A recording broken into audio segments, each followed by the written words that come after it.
they roam far from Well, howdy, friends and floorheads. I got a question for you. Can you really choose friends over family? We are back for episode 9 of Echoes of Blood using the Shiver and Shiver Gothic RPG by Parable Games. If you missed the first 8 episodes, you can catch them on our Shiver Gothic YouTube playlist under the live category. As you can see, our doom clock is 3 ticks beyond half past. Chief Inspector Frederick Aberline is currently desperately screaming and looking for his wife. The ghost of Marianne Nichols, one of the victims of the Whitechapel murderer, has been banished from Lady Jeannie Randolph Churchill's body and seems to have shown Elisabetta the face of the East End killer. Harry has been told that the nanny, Elizabeth Everest, an old friend of his, has summoned him to the children's playroom. Dr. Charlotte has samples of the fey creature that she destroyed with her friends in the woods. And Lady Rosalind is again in Sir Percival Blackwood's room alone. He has given her a very tough choice. So where are we and how did we get here? It is now November 1st, 1888 in England. Our 4 characters have been attending a getaway weekend at the country estate of Lord and Lady Randolph Churchill in Hampshire by the New Forest. In 2 short days and 1 very short night, the estate is in absolute chaos. The horses in the stalls are all slaughtered. People are missing. The Whitechapel butcher may be in these exact rooms of the estate. And an ancient vampire is threatening one of our characters, or maybe all of them. Will Lady Rosalind side with Charlotte and her new friends and stay on the sidelines so Blackwood can do his work? Or take him up on his offer to end her suffering as his teeth touch her neck? Why has the nanny called for Harry? Will Elisabetta continue to search for the ghost or focus on Madame Seraphina Leclerc and her benefactor? And will Charlotte let her focus on the frail twin William Ashcroft? Will she continue to focus on him, or will she go to her lab or start work on her kill list? I think we should play to find out. We'll do that after the opening credits. Attention, brave viewers. This video features adults immersed in a spine-chilling horror RPG experience. The content likely includes supernatural elements, horror-related events, and potentially scenes of violence. Viewer discretion is advised. Enjoy.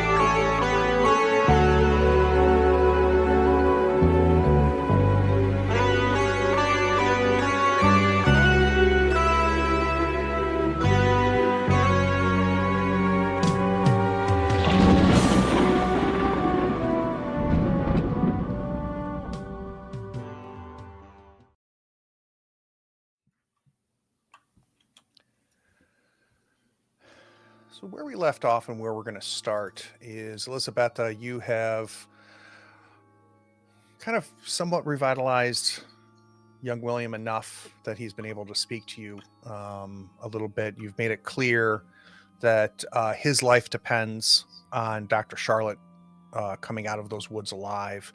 And at that moment, you're looking out at the grounds from the window. Thank you, Nick. And you're seeing I'm sorry, you're seeing Dr. Charlotte and Harry coming out of the woods. So it appears like, at least the two of them are okay. I think you missed Lady Rosalind race out of the woods to get to Blackwood's room. So I want to cut to Harry and Charlotte. As you guys are coming up the main steps to come into the estate itself, what are we doing? Well, not knowing any better, Harry is trying to find Aberline because I have some evidence he needs to know. Got it. And how about Dr. Charlotte? I'm gonna go back to William's room to kind of relieve Elisabetta of her murder duty. um, look at Harry. And where are you off to so I can possibly find you? Well, I need to find Aberline and give him this, evidence. Where should I look for you? I will be either in my lab in the basement, or I will be in William's room. One of the two. Right. Stay safe. You as well. Great fighting, by the way. Amazing. Thank you. And Dr. Problem Charlotte, if solved. you hadn't noticed already, you can see, the torn up jacket. Well, she's the one that just cured me Yeah. of the injuries there. Yeah. So we see the two of you kind of racing up the steps, going in different directions. And to set the scene, it is a bit of chaos, even on this first floor. We've got staff, guests. Nobody's quite sure what's going on. There's talk of monsters destroying the stables. There's talks of, I heard there's a ghost. There's all kinds of just absolute and total chaos and confusion. No sign of Lord Randolph nor his wife. Hopefully they are safe and well in their respective areas. Harry, you get up to the second level, and kind of across from you, you see Aberline going into a room. You don't know whose room that is, and he's yelling, "Emma! Emma, where are you? Where are you, Emma?" As he kind of goes into a room. The doors, like the 2 or 3 doors ahead of or behind him, have all been opened, right? So you're getting the Okay. impression that he's going room to room at this point, looking for his wife. Yeah, I'll head over towards where he is. Dr. Charlotte, as you turn around and get up to the second floor of the estate, you look over at William's room, and you see Lusk run, throw the door open, and slam it shut. Elizabetha, you're there. You turn around as you hear the door slam behind you, and Lusk is standing there.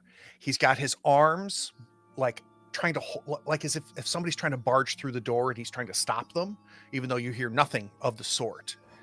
And he says, "You're the one that they say can see the ghosts. Is that right?"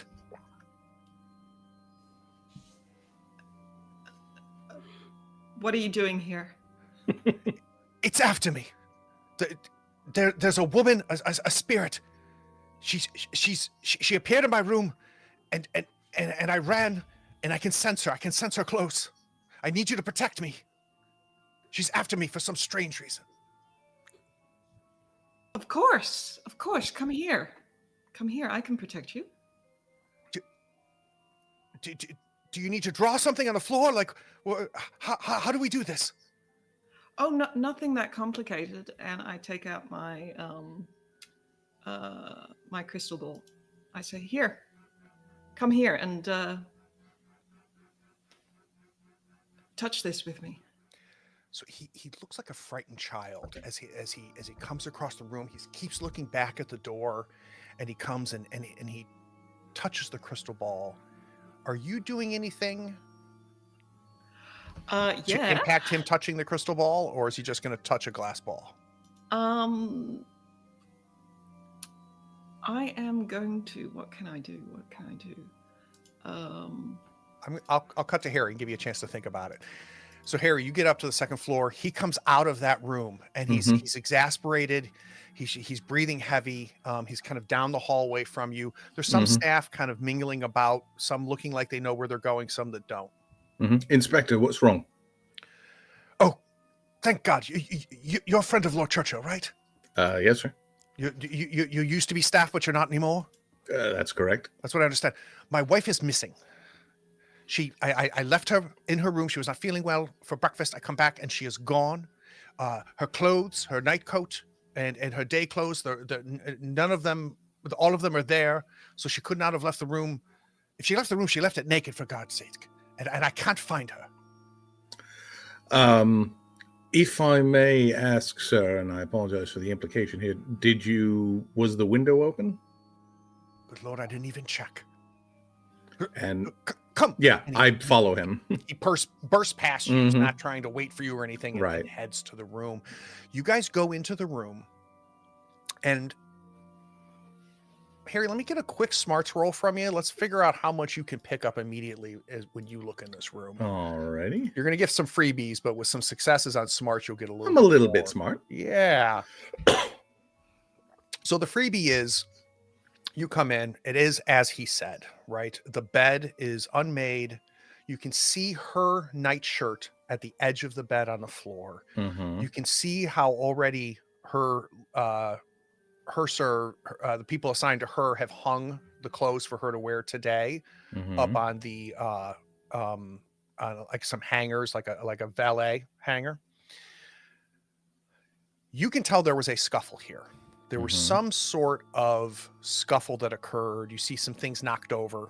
Mhm. And whether this was her knocking things over, somebody else in the room knocking it over, but for that, you also see the window open. That's all the freebie. Okay. You also notice with that smart success, what could only be claw marks on the edges of the window where it had been opened. Mother. So, is there enough of them that I can tell what kind of claw marks? I mean, are they like human hand spacing? Are they more, let's say, for randomly wolf-like? Sure.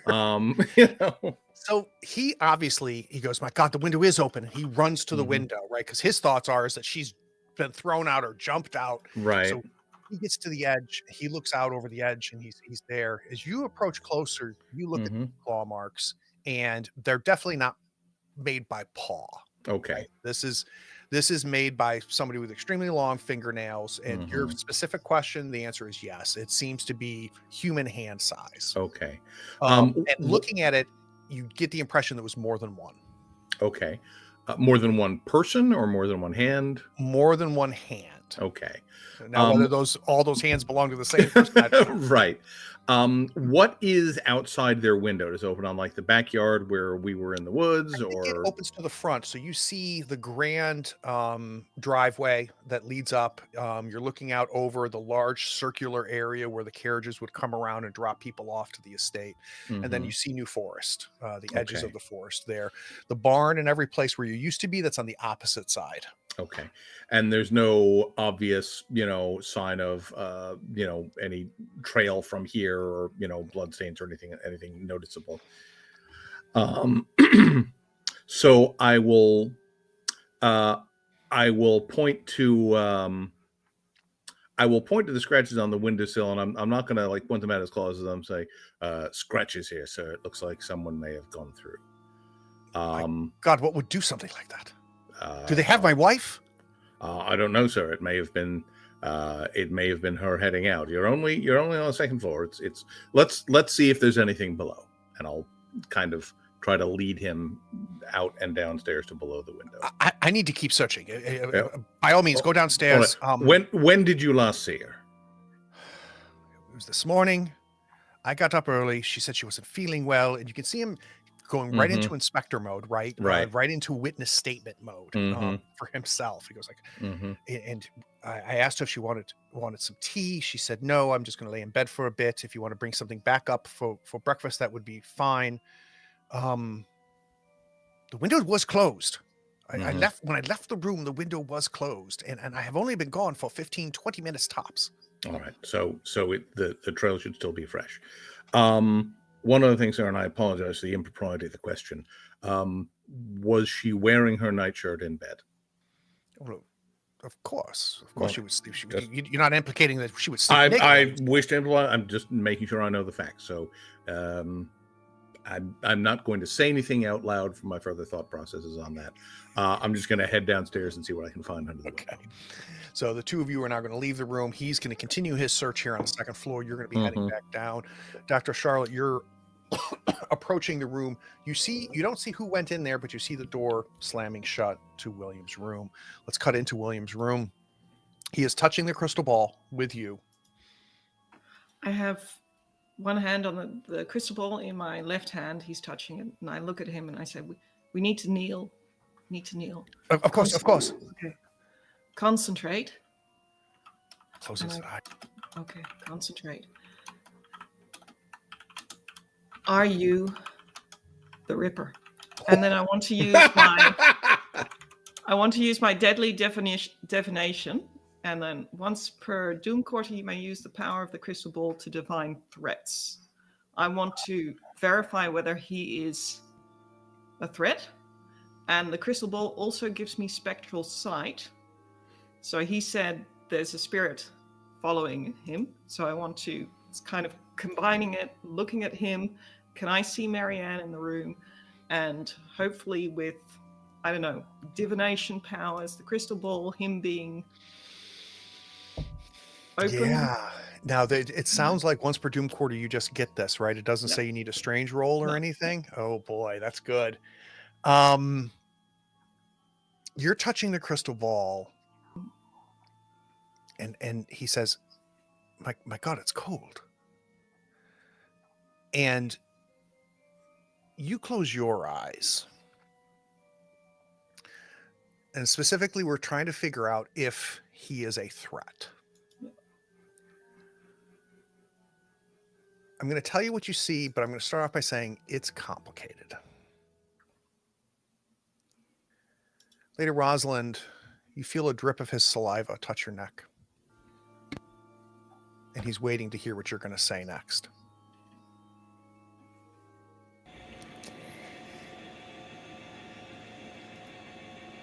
Take a deep, unnecessary breath. And I can't let you hurt Charlotte. If I spare her,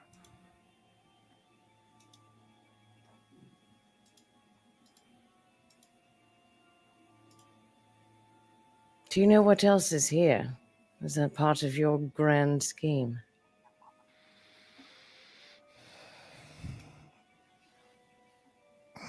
he pulls away from you.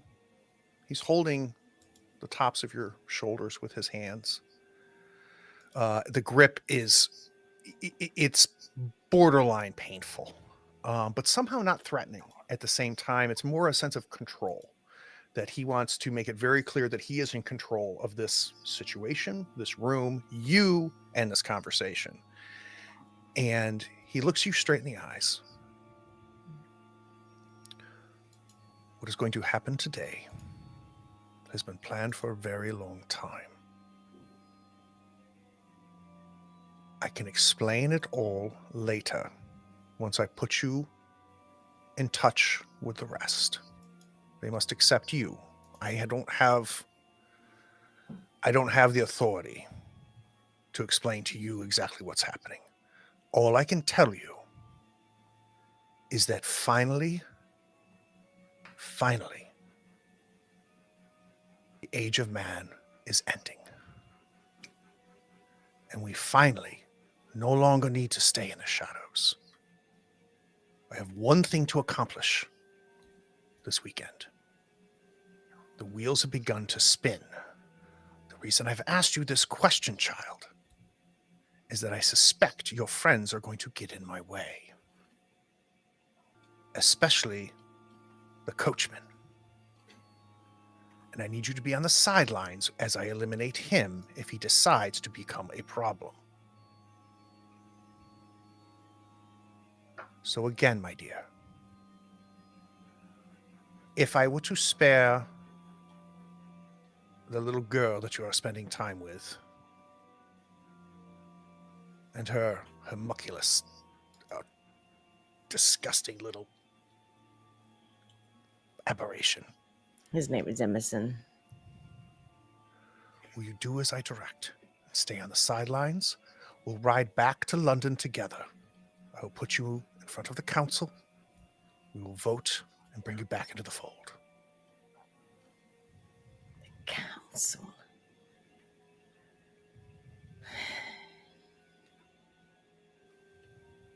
I really hate that we don't have time for a question and answer session because I have so many. In a flash, Lady Rosalind, you are now in the chair where he was sitting. And he is standing over you. You're not really sure how that happened. And he looks down at you, standing there, and he says, "Oh, we have time." What's the council? How have I never heard of a council? Never. Let's cut to Elizabetta. Elizabetta, I said what you're feeling and pulling in is confusing. And I'm not quite sure what form this information comes to you, and maybe you can help me as I tell you what it's telling you. We can decide what it's showing. But here's what you get as far as, is Lusk a threat? The answer is he was. But it is very cloudy and hard to understand, right? And the one thing I will tell you, Elizabetta, is your question was a simple one, which is, are you the Whitechapel murderer? Are you the butcher of Whitechapel? And the answer you get is ish. So can you think about how would this information come to you? How this would be like, yes, is the answer that you get. How does this work? I think that I see he goes blurry when I ask the question. I mean, I have my eyes closed, but I can still see him, and I'm seeing him. I'm seeing the visage of the Ripper, but I'm also seeing, a loving husband and just a merchant, and it's all blurry and mixed together, and it's wrong. And I get the feeling that, yeah, there's something about the Ripper imposed, but it feels alien. It feels alien to the merchant, to the husband. And I think that upon that, I open my eyes and I can see him there, and he's just this terrified man who's lost his wife and is grasping at straws, grasping at a crystal ball with this young woman. I believe, and I love all of that. The only thing I'll add is not only do you get a strong sense of terror, true, honest terror coming from him, you also get a sense of guilt. He feels very guilty. I'm going to leave it at that. And I need a strange roll for the second piece, which is you were trying to get a sense of using your second sight. Well, actually, you may not need a roll. Can you read the second sight to me? The second sight is, let me see, use an interact action while holding the ball. This allows you to see invisible and spectral enemies for the next 3 combat rounds. So there's no roll. It's just I can see, are there spectral or invisible enemies in the room? So you open your eyes. You see Lusk's face with all of that information you pulled in.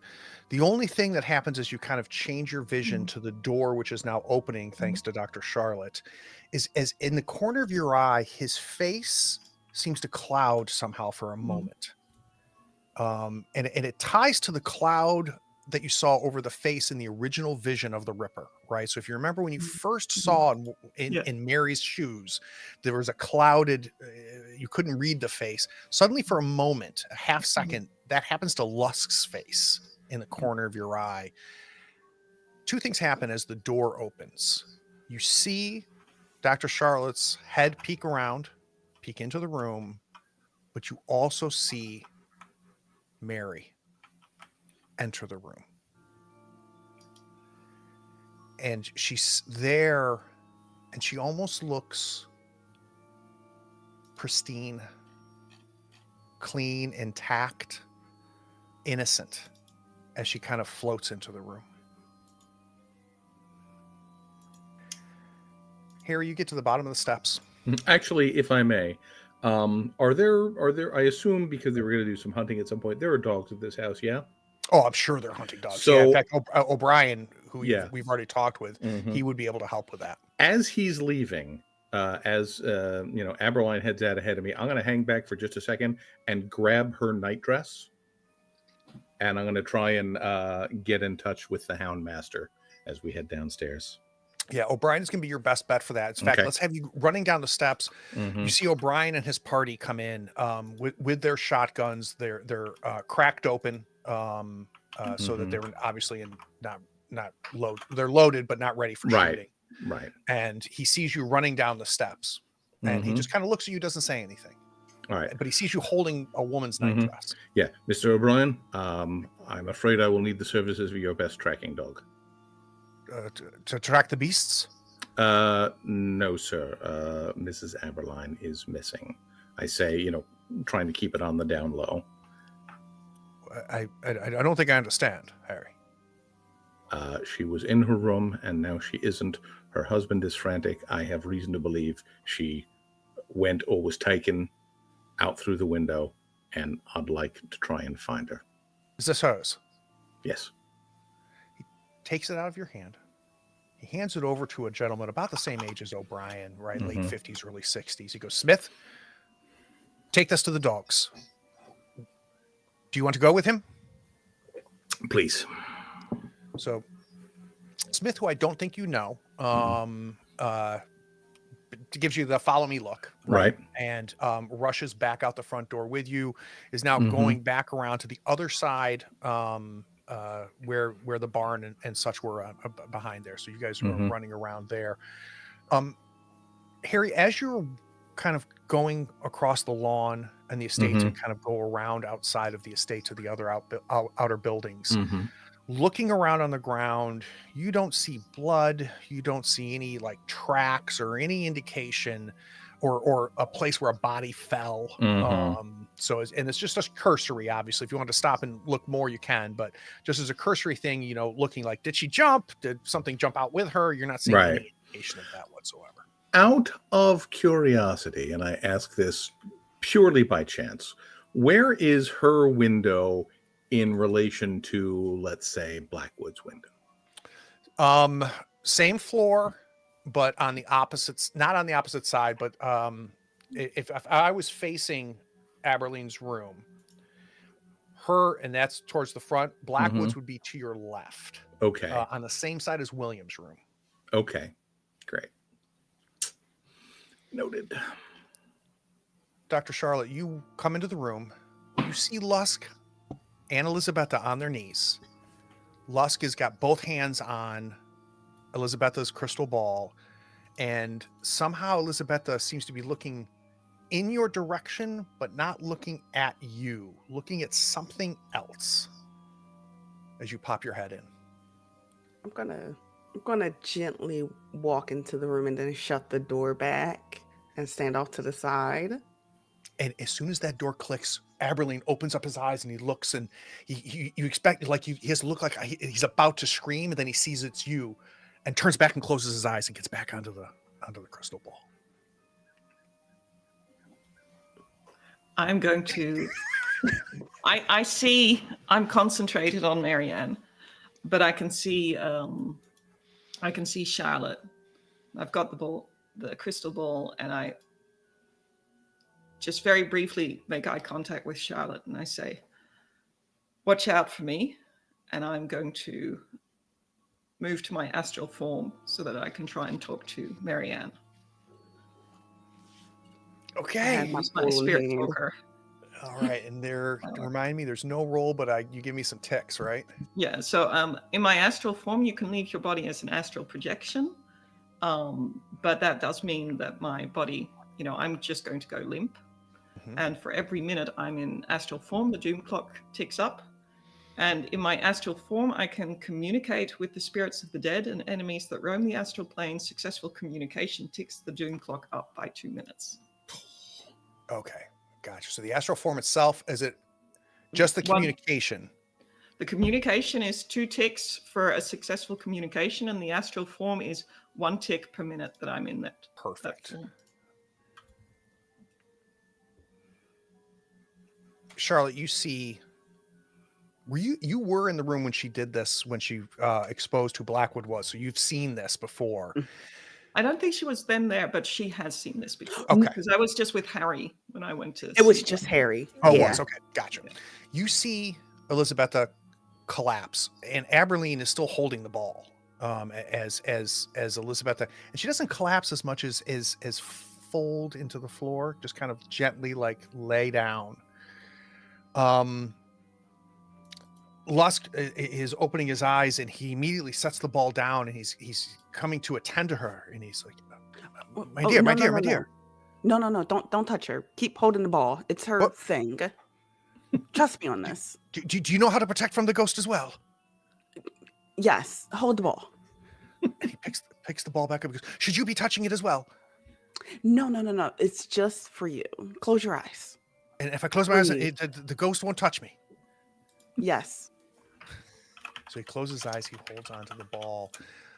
Elizabetta, you leave your body. Every hard surface has a bit of a wisp to it, like a dragging smoke that comes off of it. And like you saw briefly, you now are fully formed. You see her standing there. And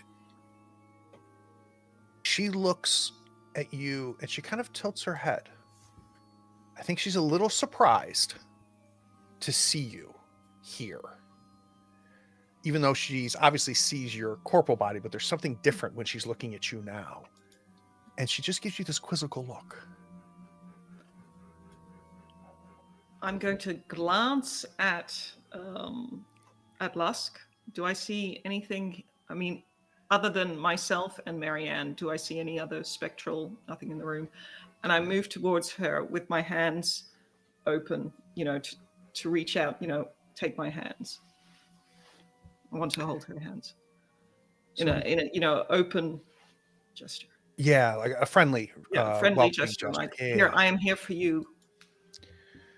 You don't walk there. You glide there, and she glides towards you.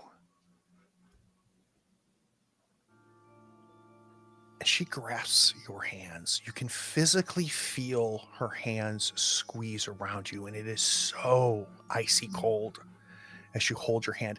I think I need a fear check from you. I think this is a lot. Yeah. So you can give me a quick strange roll. I can do strange. Yes, you Only can. 4 strange. It's fine. For whatever reason, you're like, this is normal. And maybe you're caught up in the moment. I'm not quite sure how your brain is piecing this together as you hold hands with a ghost and using a form that I think you're just recently discovering you're capable of. As she grips your hands, her head tilts the other way. Marianne, let me help you. I saw what happened. I felt what happened to you. But it's not him. It's not just him. You want justice?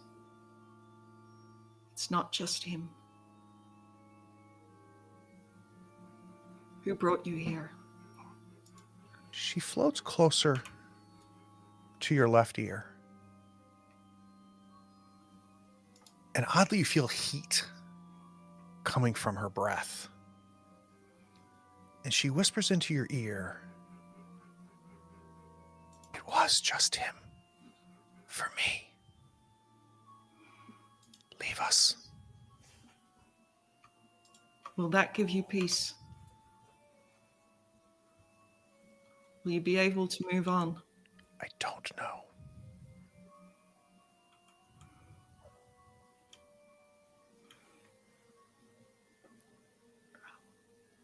You deserve to try. I squeeze her hands and I move back into my body. Lady Rosalind, you have Blackwood standing above you as you're on the chair. You ask him, what is the council?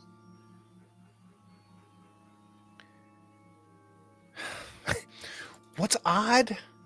Maybe it's not odd. I don't know. And I haven't mentioned it to remind everybody. He's buck-ass naked, right? But acting like that doesn't matter, right? Just casually walking. And he steps back from you and he goes,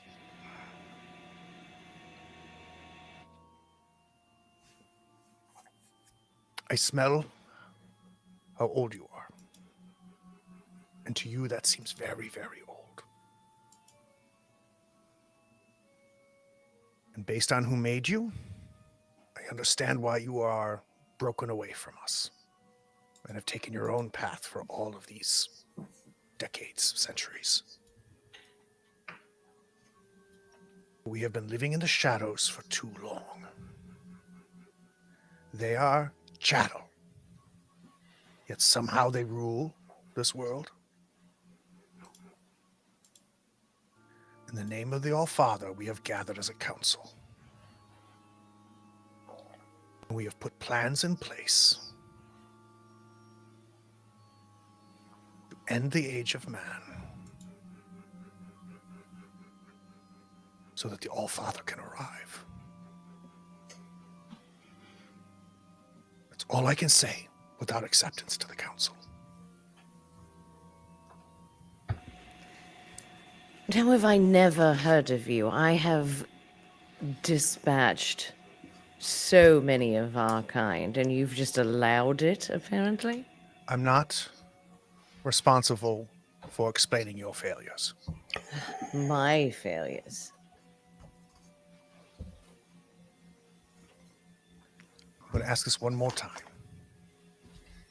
If I spare your little girl, will you stay on the sidelines as I finish this step? Gonna look down and close my eyes for a moment. Yes, it's Blackwood, and he is here, but it's not Blackwood because he is the only thing left of Aurelius. The only thing. And I hesitate probably too long for his liking. Before I finally go. Yes. You feel your head hit the wall. And as that jolts you, you realize you're out in the hallway, outside of his room. Harry, we get to the kennels. Smith says, where do we start? And he's pulling the dogs out. They're starting the process of getting the dogs out. I would tell him, start under her window around the front of the house, and I'll tell him which one it is. And he says, I have something I need to check inside, but see what they can find, and I'll come back down to check with you shortly. These beautiful hound dogs, and they put the nightshirt under the dogs, and they immediately start going, and their noses touch to the ground, and they begin the if you've ever watched it, it's an amazing process as dogs start to geolocate the scent from weak to strong, and you can see them doing their work. They've got like 20-foot leashes held by 3 or 4 different men, and it's just they start to spread. Though Smith is making sure that they're kind of targeting and working towards the front of the house. Okay. So you're headed back into the house? Yes. Okay. You get there? I'm going to go to William's room because that's one of the places Charlotte said she would be, and likely the closer of the two. So you start heading upstairs towards William's room. Speaking of William's room, Elizabetha, you return. And your eyes open, you're laying on the floor as you expected. You can see Lusk holding the ball, his eyes are closed, and you can see Dr. Charlotte, maybe with a little bit of a smirk on her face, standing over you. I reach out to the crystal ball to touch it as well. And as I can touch it, because I can touch it, I assume that I can see Mary. I look to Mary, and then I look to Lusk, and I say, George,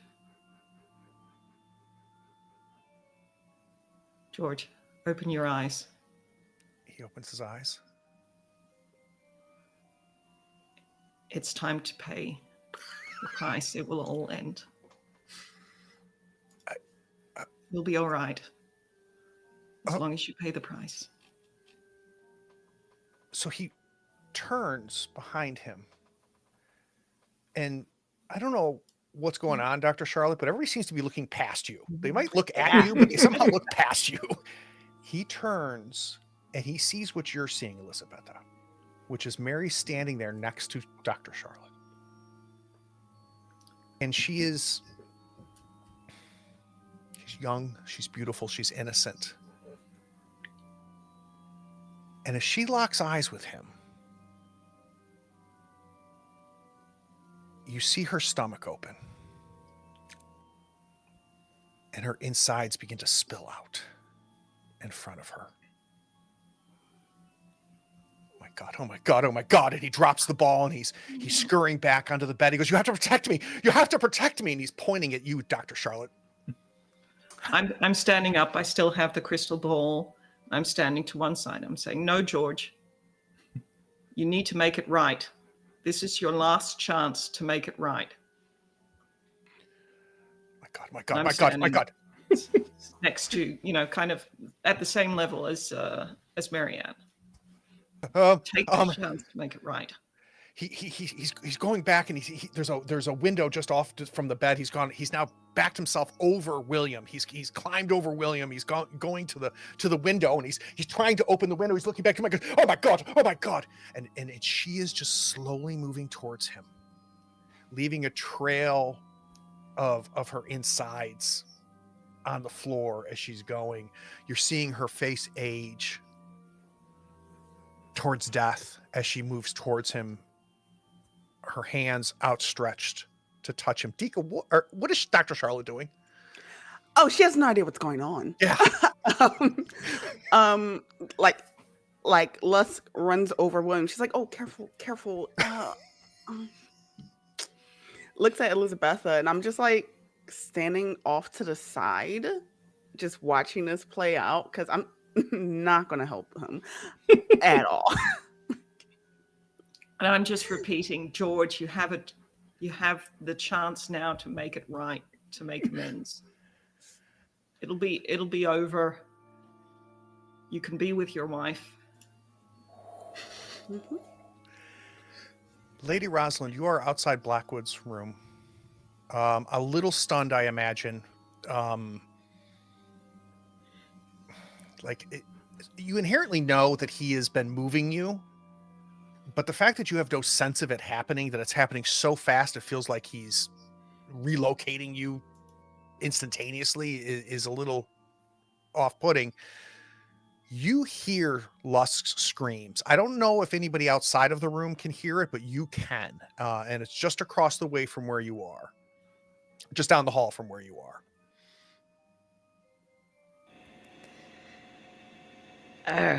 I'm going to collapse to the floor for a few minutes. Just straight sink down the wall. Because I have just had an entire paradigm shift. And it's sort of a big deal. And I hear the screaming, and I try to see if I can smell or hear Charlotte in the same direction. She's in the room with the screams. All right. I will very shakily get back to my feet and try and move exceptionally fast to prove to myself that I'm also a badass. It's about trying to reassure myself. about 5 doors down as you start to move that way. Harry, you're inside on the first floor. Mm-hmm. So I'm moving back up towards the same room where we're all synchronizing. I'm guessing I don't hear any screams yet. You do not, but you see Lady Rosalind moving towards William's door. Well, I will continue going in that. I'm not in a special hurry. I'm not running, but I'm headed that way. I'm not anxious to deal with Lady Rosalind again, but I think it's time we re-coordinated and talked about what we've learned. As Lady Rosalind reaches the door, you reach the top of the stairs, Mm-hmm. and out of nowhere, a footman grabs your arm Mm-hmm. and says, "Mr. Colgate." What? Lady Everest is trying to find you. She needs you in the nursery.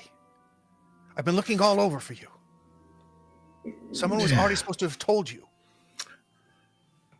Right. And I just sort of look over at Lady Rosalind and say, no one go anywhere. And I will follow him off to the nursery.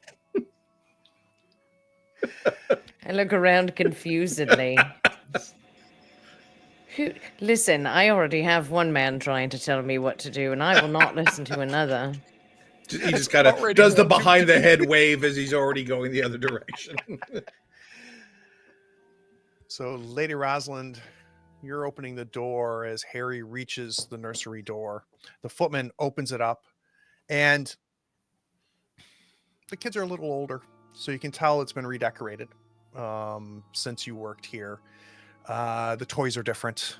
The books on the small shelves are different. It's a large room, and this room is used for several different things here at the estate. It's comparable, honestly, to the room in London because, summers are spent here, and the children's schooling continues, right? So Miss Everest would continue to teach the children here when they're on holiday at the thing. You see little Winnie, his younger brother, and the nanny in the corner. And they're all standing. They're in front of Winnie. They're all facing you. Winnie has got her hand on their chest, kind of pressing them towards her. Very, very, very protective. And you feel a push from behind you. Was the footman following me that close? He was. Okay. And as you stumble into the room, keeping your footing, the door slams behind you, and you notice Westbrook in the other corner. And I think we need 10 minutes to figure out what's going to happen next. We're going to go on break. I knew it.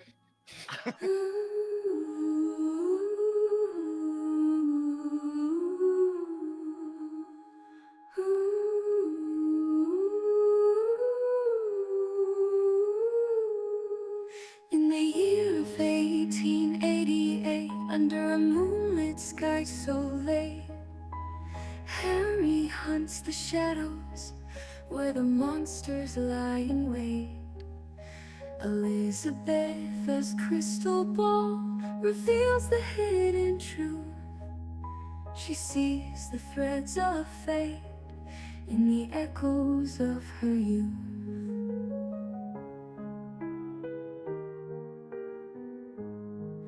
Dr. Charlotte's mad machines, sparked by a lightning's kiss. In her lab of darkened dreams, she concocts her twisted bliss. Lady Rosalind in satin, with a mask of pure disguise, holds secrets in her gaze behind her emerald eyes. At the Churchill country estate, where the darkness whispers fate, a Halloween masquerade, where fears and masks cascade. In the Gothic halls they roam, far from Whitechapel's tomb. The hunters and the haunted, beneath the crimson moon. In the mansion's haunted halls, where the shadows come alive, the whispers of the Whitechapel murders keep the night deprived. Harry wields his silver blade in search of beasts unseen, while Elizabeth's visions dance in spectral silver sheen. Dr. Charlotte's laugh rings mine through the midnight's chilling air. Her creations stir and shudder with a manic deadly flare. Lady Rosalind lights through with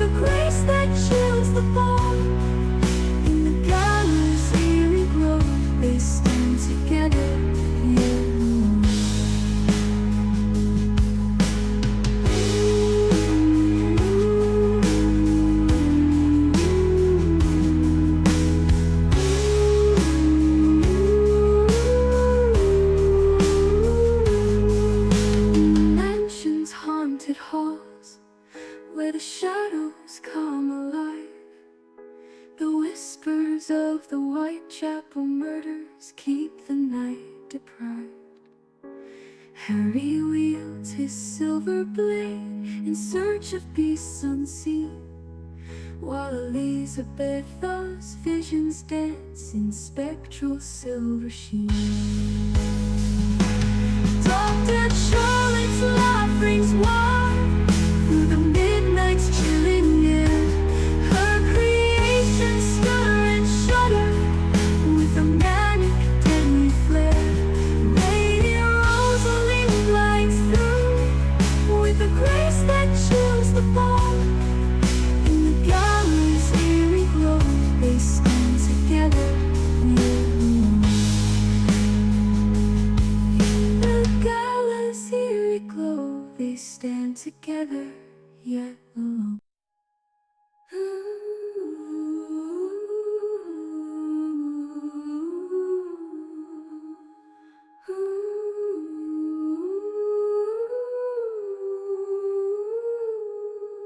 In the year of 1888, under a moonlit sky so late, Harry hunts the shadows where the monsters lie in wait. Elizabeth's crystal ball reveals the hidden truth. She sees the threads of fate in the echoes of her youth.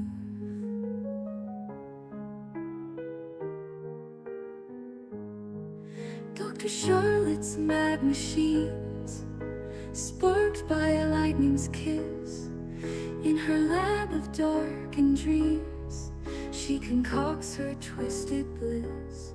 Lady Rosalie in satin, with a mask of pure disguise, holds secrets in her gaze behind her emerald eyes. At the Churchill country estate, where the darkness whispers fate, a Halloween masquerade, where fears and masks cascade. In the Gothic halls they roam, far from Whitechapel's tomb. The hunters and the haunted, beneath the crimson moon. In the mansion's haunted halls, where the shadows come alive, the whispers of the Whitechapel murders keep the night deprived. Harry wields his silver blade in search of beasts unseen, while Elizabeth's visions dance in spectral silver sheen. Dr. Charlotte's laugh rings wide through the midnight's chilling air. Her creations stir and shudder with a manic, deadly flare. Lady Rosalie glides through with a grace that chills the bone. In the gallery's eerie glow, they stand together yet alone.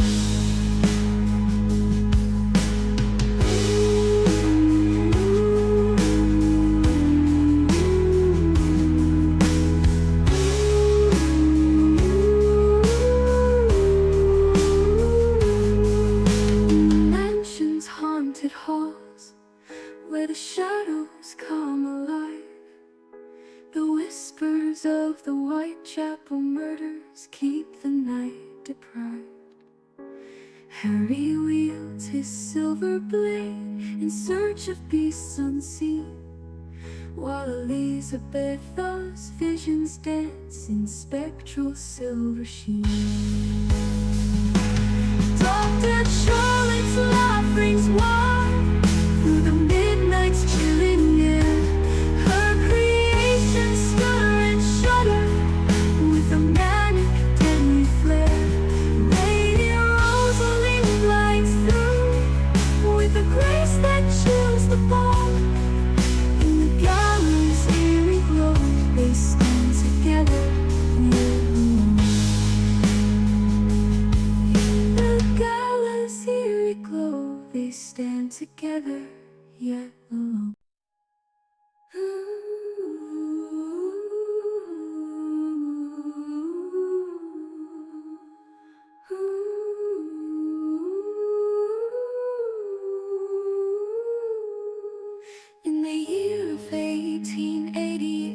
under a moonlit sky so late.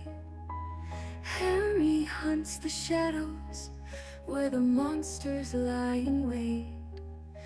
Elizabeth's crystal ball reveals the hidden truth. She sees the threads of fate in the echoes of her youth.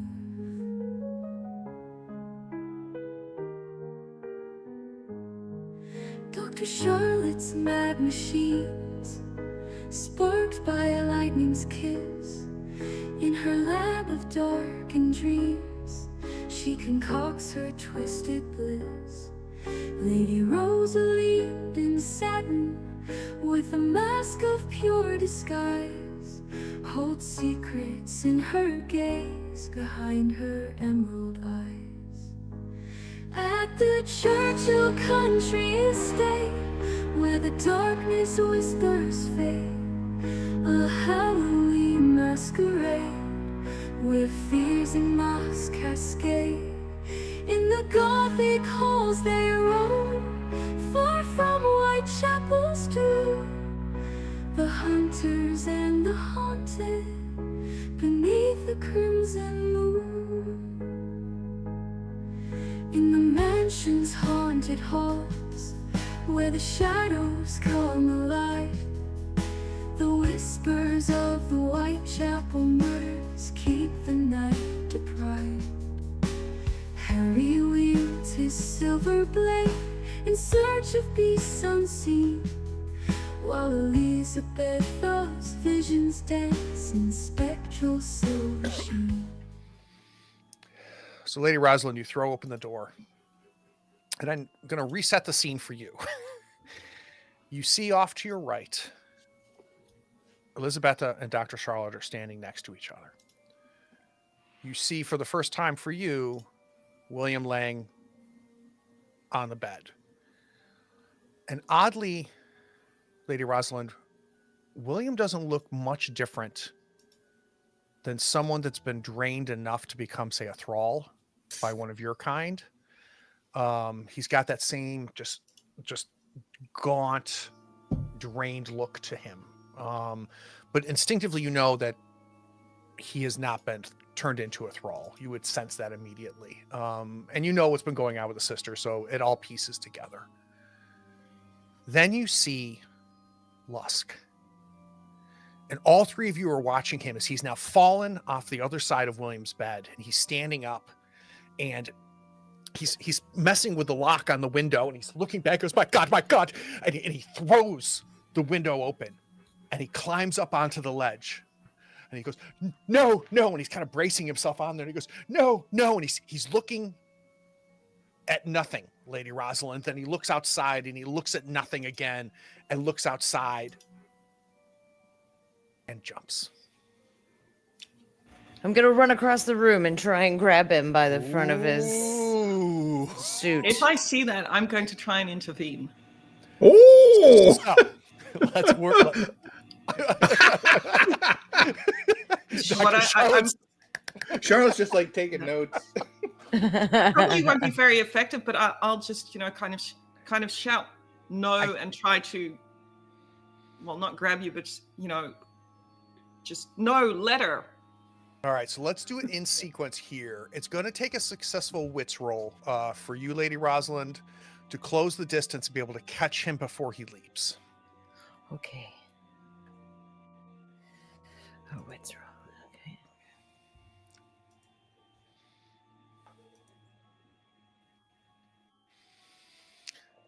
That is unsuccessful. It's also too strange on an unsuccessful, so let's tick up that doom clock by 2. Yeah, that's what you get with not. interfering with justice. Yay. 1. Oh, And which means I we don't can have need- justice. You have nothing to beat, Elizabetha, here. So let's talk about this real quick. So I think I'm just grasping her and just, grasping Lady Rosalind. I'm saying, no, don't interfere. I don't know if I have enough time to say much more than that. Well, I think the two of you decide, right? So here's what's happening is, for whatever reason, Lady Rosalind does not get to Lusk in time before he leaps, right? So Lady Rosalind and Elizabetha, why? Why do we think Because it's not because Lady Rosalind's not fast enough, right? So what happens, do you think? I think as soon as Elizabetha says no and reaches out a hand for me, I'll stop because I trust her judgment. I just don't know why we're allowing this to happen at the moment. But I'll just okay. And I just shout, no, don't interfere. She deserves a chance at peace. I'll put my hands up and take a step back. Now, up to this point, it's really been Elizabetha that has gotten to be able to really witness Mary's ghost because of who she is and what she's capable of. That changes in this moment because as soon as you stop, Lady Rosalind, as you all are looking at the window that used to contain Lusk until he leapt 2 stories. And to be clear, in an estate, 2 stories is not 20 feet. That's like 30 feet, right? That's a jump. She materializes to you all. You see the back of her. She's at the window. You also see the trail of gore on the floor. But as she turns, go ahead, Dr. Charlotte. No. Okay. As she turns to look at the 3 of you, she's back to where you saw her before she confronted Lusk, Elizabetha. The 3 of you see a woman in her early 20s, dressed modestly. She is not poor, but she is definitely not wealthy. She's got this bluish tint to her smooth, somewhat homely face. But she looks directly at Elizabetha. And she goes, and we see her just dissipate.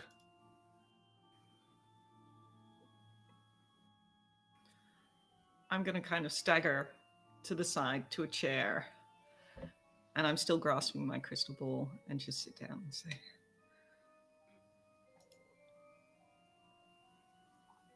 well, I think that was Marianne at peace.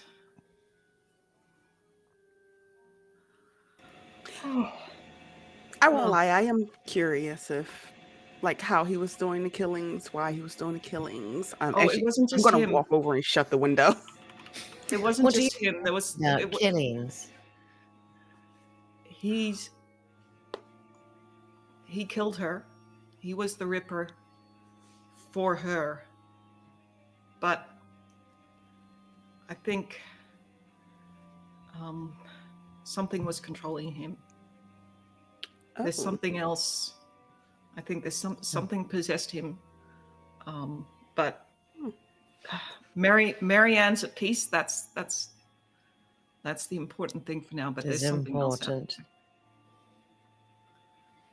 And I look at both of you, and then where's Harry? Speaking of Harry, where indeed? You are in the children's nursery. It's about a 30-foot square room. Most of the shelves, or most of the walls, are covered in books and shelves, desks, wooden toys. There's a wooden train set that's kind of built into the rug in the corner where they're standing there. Westbrook is very casually leaning against the wall, and something's different. His servile demure is gone. He's almost leaning against the wall with a certain level of authority, Harry. And he says, "You insist on being a problem, and I think we have the answer." As he says we, you realize that the footman that pushed you is in the room with you. Right. Well, I'm looking at him because I'm a pretty big guy, and he pushed me pretty strongly, so I'm wondering if he's really who he looked like. Yeah, he looks like who pushed you, but Mm-hmm. that you're 100% right. Mm-hmm. And another footman, different person, but otherwise identical to the man that pushed you into this room, Mm-hmm. is clung to the corner of the ceiling right above Winnie, Mm-hmm. the nanny, and the little brother. And he's just holding himself above them like a predator, Mm-hmm. looking down at you. So, Craig, I have a couple of questions here. First, what floor are we on? Second, Okay. Are there windows and stuff out of here? there are And are there other exits than the one I was just brought in through? just what you know to be a bathroom. So it's Okay. not an So no, exit, but and it's not a just way out. Correct. Is Winnie an athletic kid or more of a nerdy kid? Oh, definitely more of a nerdy kid. His little Okay. brother, who's a year and a half younger than him, I Mhm. can't remember his name off the top of my Jack. head. Jack, thank you. Jack is a little bit more of the sporty one. Okay. Though you have not seen that develop. You have been Sure. gone Mm-hmm. since he was I think an infant. Okay. But you wouldn't bet on Winnie in a foot race. Right. Okay. Now I'm thinking more of the ability to climb. So I'll turn to Westbrook and say, if you come into a house full of people I love and you come to destroy it, then yeah, I'm going to be a problem. And I am going to turn and, kind of do in a single motion out from under the coat comes the whip. And I'm going to try and entangle the guy that is above the three of them to give them a chance to, maybe get broken free. Excellent. Okay. So in the room with you is you have Mhm. Westbrook and then two footmen, which are they're Footmen. drained thralls, Mhm. much like Westbrook is. They only have a CR1, Okay. including Westbrook. So you only need one success. So you're using the whip. You're well within range. Mhm. Yep. Let's see. This could be grit or wit. I think wit is a little bit better. So let's see how that goes. That ends up being 2 successes, Mm-hmm. I think, and you have 2 luck. Yeah, let's make it 3. Okay, so let's quickly read off whip for everybody. Sure, it is Slayer's whip. Yep, Slayer's whip. It has the ability to restrain, which deals half the weapon damage, which would normally be 2 blunts, so 1 blunt. And any large or smaller enemy hit with this weapon cannot make move actions until it makes a successful CR2 grit check. All right. So you've got a couple options here. You've got 3 successes. The first one is going to do 1 blunt damage to him. Right. It will entangle him. He cannot move. And in this system, that means he can't attack. He can't do anything. He is bound. I'm not actually sure that's right. It looks like they're different classes of moves. Oh, There's really? like an attack, a move, and an interact, and you can do all those. So Yeah. it's not quite that awesome, but it's still handy. Yeah, it makes sense to me. Whatever works for you, man. Yeah, I don't see if I can't move, I don't see myself attacking. But I think mechanically you are right. Okay. He is bound. What do you want to do with those extra 2 successes? And there's a kind of a wealth of options there. We can make 2 additional. We can do 3 blunt damage to him. So 1 plus the half, and then I'll give you an extra damage for each of those successes. If there's another, you can spend both of them if you want to do another full action. No, I think we'll just do the extra damage on this one because he was like the most immediate threat to the family. And then I'm just looking because with Monster Slayer, I can make. Would he be considered a monster if he's just a thrall? Okay. Then I can make a second attack against him without using an action. And I think I will. All right. Before that happens, he is a DEFCON yellow rating, which means that he has a reaction on smarts, wits, and grit. So let's see if he has a reaction. He rolls a luck, so he does not get a. Okay. You have another action, correct? Yes, I can do another attack specifically. Yeah, I think I'm just gonna sort of race over and put my knife in him because I do not like him threatening the children. Yeah, he falls, right? So once you've whipped him down, he's going to come falling down towards you. You can definitely close the distance. So we're going to use the silver dagger. The silver dagger, perfect. So I will just roll that as a regular old grit attack. Come on, there we are. Same CR1. Oof. Well, so you can make sometimes better to be lucky than good. All right. So, and what is the damage on that? The damage is 2 sharp, and also he has to make a luck check at CR2 or gain bleed 2. All right. I'm going to quickly do that luck check so that we can do the whole scene here. He fails that luck check, so he is at bleed 2. All right. We've rolled all the dice. We know what happens. I want to go backwards a little bit and walk through this, right? So he's up there. He's clutched on there. You skillfully pull the whip out. Yep. Just kind of lash around an arm or a leg or whatever and just yank with all my might to pull him down to the floor. And like, as he's coming down towards me, I'm going over towards him. And basically while he's on the floor, just kind of put a knee on him and just stab him. And I will say to the kids, and Miss Everett, get out if you can and get help, but if not, stay back, because I don't know if any of them are climby. If kids are playing hide and seek, I can see kids that age clambering around stuff, but I'm not going to push it. They're too stunned or act immediately. Fair. Westbrook is not. So I think Westbrook comes in with these claw-like fingernails and just comes in to slash at you. Your CR is also 1, correct? I assume so. It's not based on level, right? It's just correct. Okay, yeah, I think yes. by default, unless you have something special that ups your CR, it's going to be CR1. So he is going to come in. This is going to be a wits roll. You are you prone? Or you're just I'm sort of crouching, I guess. I don't think I'd call it prone. I don't think it's enough for a bonus. Okay. Wolf. Oh, it's a wit roll. Oh, good. Yeah. I was momentarily concerned. So was I.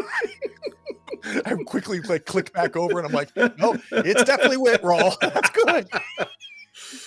So he's off to your right. He comes across 2 of the desks, leaping like a jaguar almost, coming down to slash you. I think he gets to you, but doesn't hurt you or cut you, and I'm not sure why. Okay. I imagine, I don't know if thralls are vulnerable to silver the way that some creatures are. So, I mean, if so, just kind of raising it at him defensively might help. Or otherwise, maybe I'm just able to block his attack, with my forearm or the knife. Yeah, the knife, he doesn't land on the knife, but he does hit your forearm, and he hits like a pound of flour, and it's just like he's heavier than he should be as he crushes against you and kind of like pulls you back down on there. The third action from the footman that was behind you is you see him in an inhuman speed, and just a weird twitch as he moves, comes over, and he's going for the children. Oh, okay. So let's pause this for just a second. Let's go back to William's room. The adrenaline has dropped a bit. Elizabeth has made it very, very clear what's happening. I do need a smarts roll from Lady Rosalind, please. A smarts roll. Okay.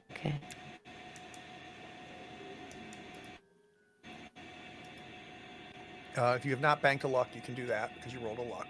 So you can add a luck if you don't have one. Okay. All right.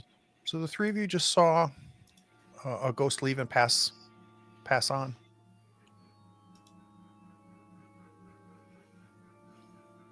Exciting. I'm going to go over to Charlotte and grin at her when she says that. I'm going to go, are you all right?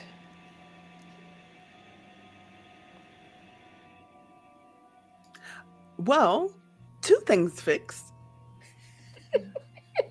But Maybe 3. Charlotte, Lady Rosalind, where's Harry? Because I saw you coming out of the forest, Charlotte, with Harry. Where's Harry? He said something about Aberline. I'll listen for him. That was just Maybe sent him out. You don't don't hear him or anything else. Gotcha. Shall we try and find him?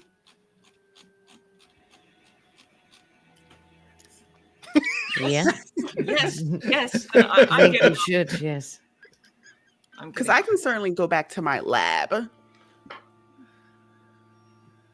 But fine, we'll go find. Okay, but I mean, yeah, that's fine. Yeah. You didn't see him anywhere? No, we separated once we got to this floor. Lady Rosalind saw him I kind of saw him run at the over top of the towards stairs. in passing and Yeah. get buttonholed by a footman. She's somewhere over there. rest of the estate where. Yes. I kind of frown at Lady Rosalind's. It's okay. We will go find a footman over this way. Okay, well, I'll go look for Harry. I'll come with you. I'll come with you, not by yourself. Let's Of go. course, work our main Okay. buddy system. Let's go. Yes. Okay. We see little Emerson's hand kind of reach up for yours, Dr. Charlotte. To Oh, I take it. Oh. leave with you. You come out. Who has the highest smarts between the 3 of you? Me. Probably Dr. Yeah. Charlotte, right? Yeah. 3. Dr. Charlotte, can I get a Yeah, smart roll as 3. you guys go to the hallway? Okay. I will be -1.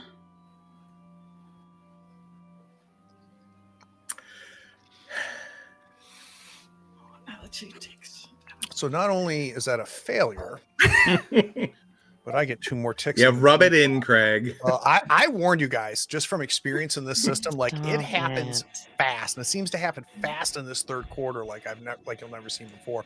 So I'll add those once the dice clears. Dr. Charlotte, you come out. All of you are taking in the situation. Nothing is standing out to you. No indication other than Lady Rosalind. You know what general direction he went when he got to the top of the stairs.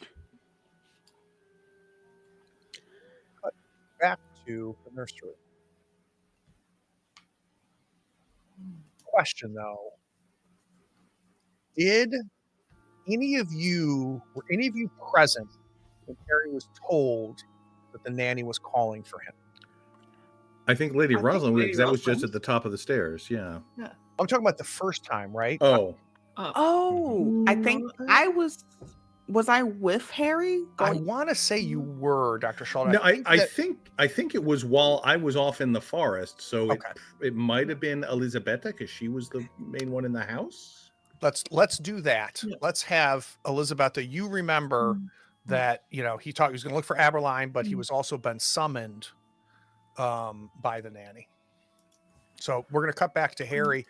Harry, you get to go, sir. Okay. So you've just blocked Westbrook. You see Mhm. this other thrall now running for Yep. the nanny and the children. And you have one under you as well. Right. Well, I'm going to leave the one under me for the moment because until he gets out of the whip, he's less of a problem. And if this one is going after the kids, Harry's just going to roar like an angry bear and just charge this guy and try and pin him against the wall, and stab him in the process. Okay, So, great. Look, man, I have one job on this ship. And that is a grit attack. I will put a luck into this. Which is just a skill die. Ugh. Damn it. Get the luck back, but he's You just get the too luck fast. back. You charge at him, but I think you have misjudged his speed. Mhm. So he gets just ahead of you, and he grabs both of the children, Mhm. rips them out of Lady Everest's hands, Mhm. and is now headed towards the window. Oh, no. that'll be his action. I'm going to have Westbrook because he's closest and he's on top of you. He again is Right. going to try to slash at you. Sure. Let's see a huge grit roll for a wits roll. Let's see a bunch of grit for a wits roll again. All right. He does have a success this time. Mm-hmm. I'm going to need, that's going to be 2 sharp damage. So Okay. take 2 damage, and being sharp, you need to make I'm sorry, you're kind of fading out, Greg. I missed the last part. It's a luck roll, is it? It's a luck roll to see if you gain bleeding 1. Okay. Sure. You do not. Good. So that means it's just not that deep of a cut, right? So he Mhm. splashes against you. I'm imagining it's gonna be on your forearm because it's Probably right there. defensive wound. Yeah. Right, and your arm falls, and you can just look, and you can see the blood coming off, but not. He didn't cut an artery or anything like Right. that, right? Now, Actually, Craig, it does occur to me that I would get a second attack against the first guy. Oh, you sure would. Since he is a monster. 100% So correct. let me yes. make one more swipe there. Yeah, so you miss him when he flies just ahead of you. He Mhm. grabs the children as you come in for Right. the second attack. All right, so that'll be 2 successes using the luck.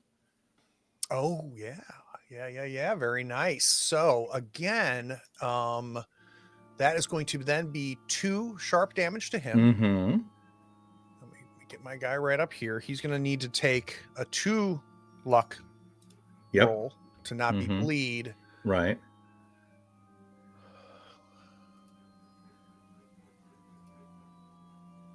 Which of course he fails, so he also has bleed 2 as you cut at him. I'm going to have him either use that extra success to get him to let go of the children, or for an extra damage. No, I want to let go of the kids. Okay, so you pin him up against the wall. He lets go of the kids. Both Jack and Winnie fall to the ground, and you've stabbed into him. And he doesn't look like a man who's been stabbed. He just looks like a man who's very angry at you as he's grabbing onto your wrists as you're stabbing into him. Not reacting the way I'm also very angry at him, to be fair. I'm sure. But he doesn't look like a man who's just been stabbed. I guess is my point. Sure. So Westbrook is gone. Now we've got our gentleman that is bound. He needs to make a grit 2 check. Is that right? Correct. All right. And remind me, was he bleeding from the? He was He also is going to lose 2 health from the bleed. All right. He's got 1 luck. He can turn into a grit, but that's not going to be enough. So he is still on the ground. He's bound up in your whip. We see the blood, like a dark crimson red, just bleeding through the whip strands where you have stabbed him. He does not get an action this turn. Let's go back outside. I think I heard perhaps he's something about the nanny wanted to see him. Perhaps he went to see the children or something. Children. Do you know where? No, is there a footman around? There always is. Where's the nursery? Why do you want to? Just Why tell do you me want to go where to the the nursery is. Can I get a heart? These aren't the droids you're looking for. Just tell me.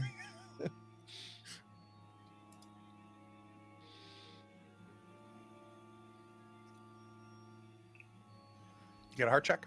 No. Oh, a heart check. Yes. Yes. I shall. Yes. Sorry, did not hear. All right. Good dramatic. Let's do that. I know. Oh God. Okay. 3 successes. Lady Rosalind, he says this to you, why do you want to go to the nursery? And I'm going to take full advantage of those 3 successes. Several different things. One, he's going to tell you because he is scared shitless by you for whatever reason. Second success is that his plan until you imposed your will on him was not to tell you where that nursery was for a very specific reason. And the same way you had a sense of Westbrook being a thrall, you realize, as is this footman, also smells of Blackwood. It's over there. And he's just kind of backing away with just this frightened look on his face. And he points across the hall. Go. And he runs. He runs down the stairs. The moment that he pointed, I'm heading that direction. All right, let's go. So the three of you head towards where the nursery is, the closed door of the nursery. We're going to get another round inside of the nursery, starting with Harry. Okay. Well, I mean, Westbrook strikes me as the most dangerous of the three, but I can't keep splitting my damage around. I need to try and take somebody out. So I'm just going to continue with the one I have up against the wall, just kind of, getting in there close and trying to make him stop fighting for a while. Excellent. So let's see. Grit roll. I'm going to save that luck for defensive purposes. So first attack. This is fine. Oh my gosh. This is fine. 3 strange. Oh boy. Okay. Attack. It's fine. It's okay. Yeah, no, I can get a couple more on the second attack. It'll be great. Yeah. We are one tick away from quarter Yep. of. Sure are. I think these stabs happen, Mm-hmm. but the strength of his holding your wrist is preventing you from doing any real damage to him. Like he is Okay. resisting the stabbing and Mhm. just holding you back. So the knife is piercing just barely as you're Mhm. trying to stab past his strength. Right. You do get he is a monster. Yeah, all right. Well, let's see if we can do better this time. That's better. You sure can. That is Yeah. 3 successes. So I think when I realize he's got that grip on me, I just kind of twist, my wrist so he's coming backwards and kind of come in from the side to get out of his grip. and it's successful. His you slip from his hands as you Mhm. change your trajectory and just start stabbing him multiple times in the side. All right, so that is going to be 2 sharp. Mm-hmm. Plus you have 2 extra successes. What do you want to do with those? I think at this point I want to put that into damage. So I want think to put this guy understand down. That okay. So that is going to be a total of 4 sharp damage. He Mhm. needs a luck roll, and he needs 2 successes to not be bleed 4. And he does not succeed. Let's go right to him because Okay. bleed 4 finishes him. Good. He had 4 hit points left. So as you're just stabbing, Mhm. you're starting to see just the blood just gushing out. Your hand is covered in it. Mhm. It is colder than it should be. The flesh is just soft as you just keep stabbing him in the Mhm. side, and you just see his body go limp as you're holding him up against the wall. Mhm. And just not as an action or anything, but as he goes down, Harry just kind of shoves him to the floor and turns around at us and says, "Oh, you want some?" Yeah, and the street is coming out in him hard now. So our bound thrall on the ground is going to take 2 more damage from being bleed 2, and he's going to try to get out here. He needs a grit 2 roll, which he still fails to get. He is rolling on the ground trying to get free of this freaking Slayer whip, which is really kind of nice to have. It's my new best friend. Yeah, he is unable to get free of it. So last but not least, we're going to see Westbrook square up against you Mm-hmm. and try to slash you one more time. This is going to be a wit roll. Okay.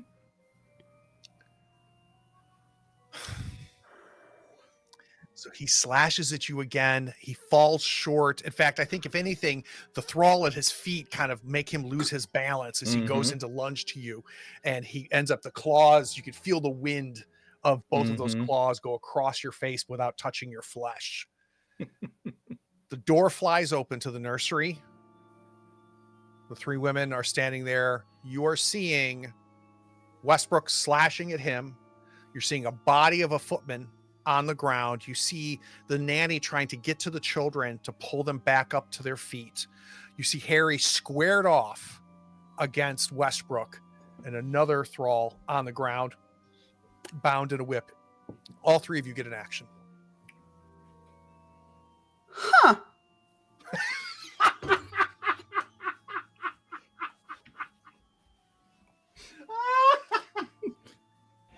Oh my God. Not on your bingo card for today, huh? Nope.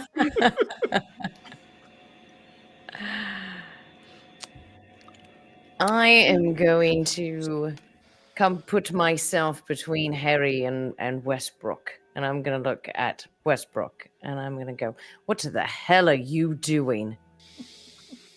What is your intent here? Because I'm gonna want to roll here, but I don't know what kind of roll. What are you trying to accomplish here, Lady Rosalind?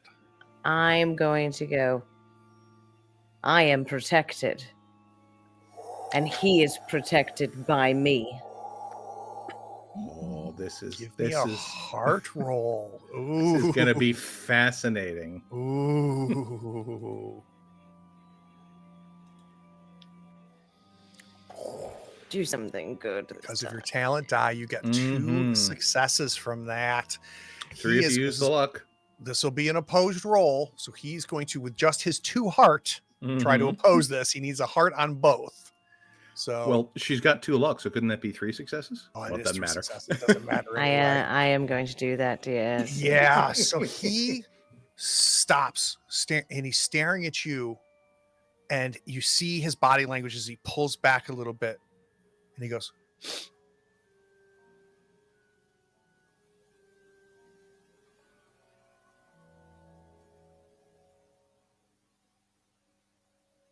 "I'm not going to hurt you." Bloody right, you're not. You'll not hurt him either. And he's stumbling back. He has a logic puzzle going on in his head. He goes, well, wait a minute. If she's protected, she smells like him. Then does that carry over, transfer to him? So he is baffled. And I don't think Westbrook has a Mensa card in his wallet. Dr. Charlotte and Elizabetha.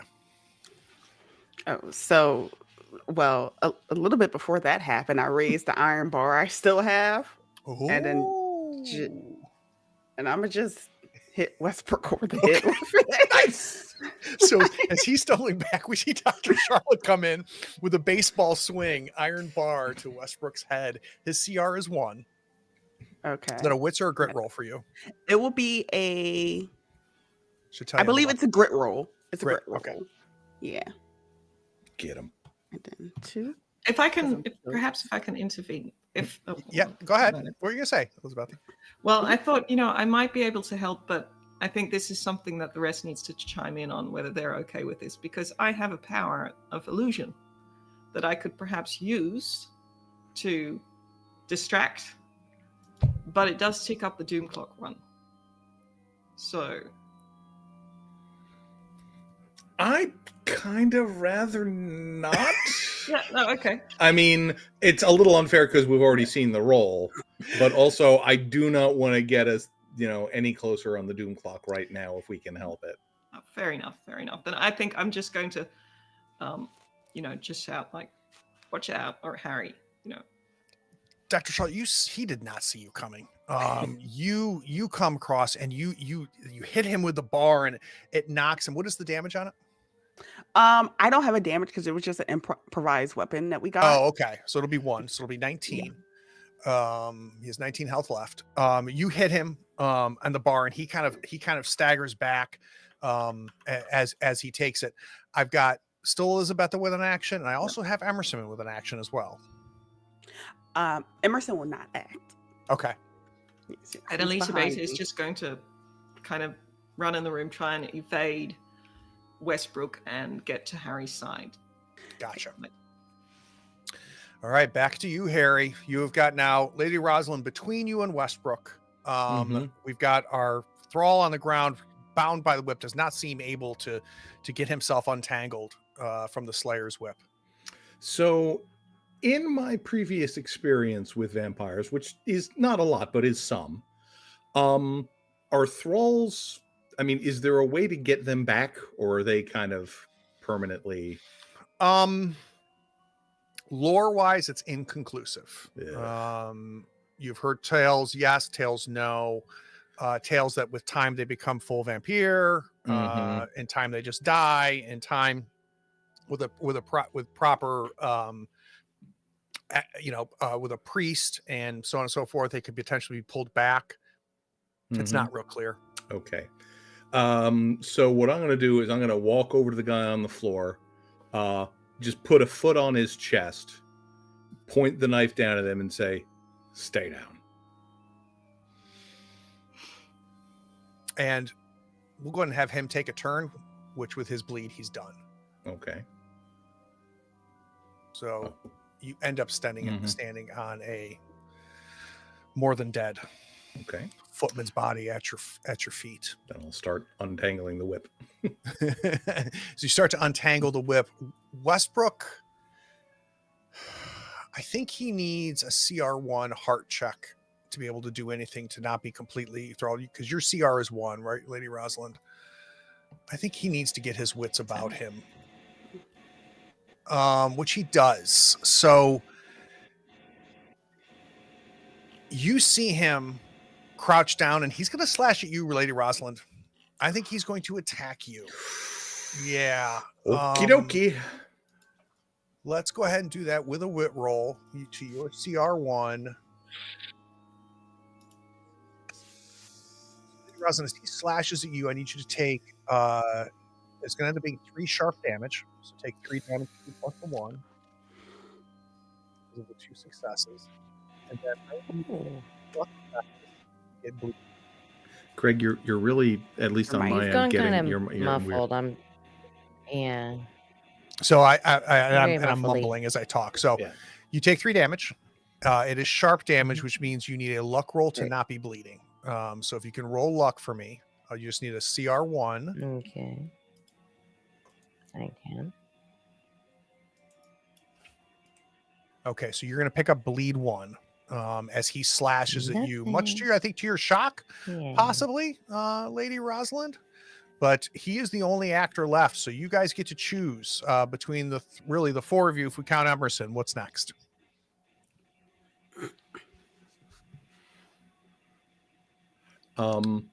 I mean, Harry is certainly willing to stab him, but I think I'm going to give Lady Rosalind right of first refusal if she wants to act.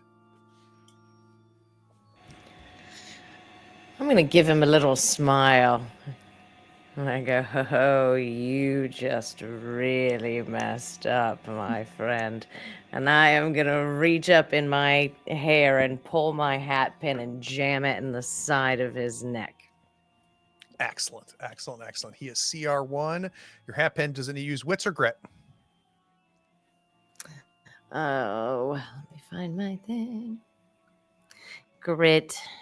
All right, let's do a quick Which grit is check. by far the worst You have a luck? thing I have. Do you want to use it? Mm.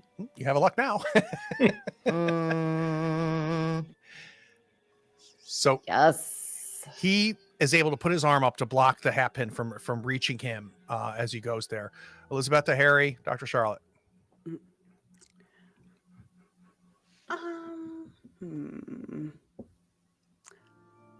I am, since we're so close to the Doom Quarter, I am going to drink a yellow liquid at my belts.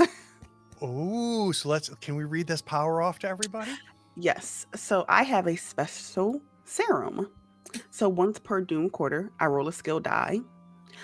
If I get a grit with hard smarts, I can gain +1 core skill in that skill into the next Doom Quarter. If I get luck, I can pick one and get a +1. If I get estranged, then I lose 1. I roll another skill die and I lose 1. So Okay. So it will only last until we roll our next strange? yep, and then I can do it again. Oh, I see. Okay, got it. Once per Doom Quarter, which means if we click to the Right. next one, she can immediately do it.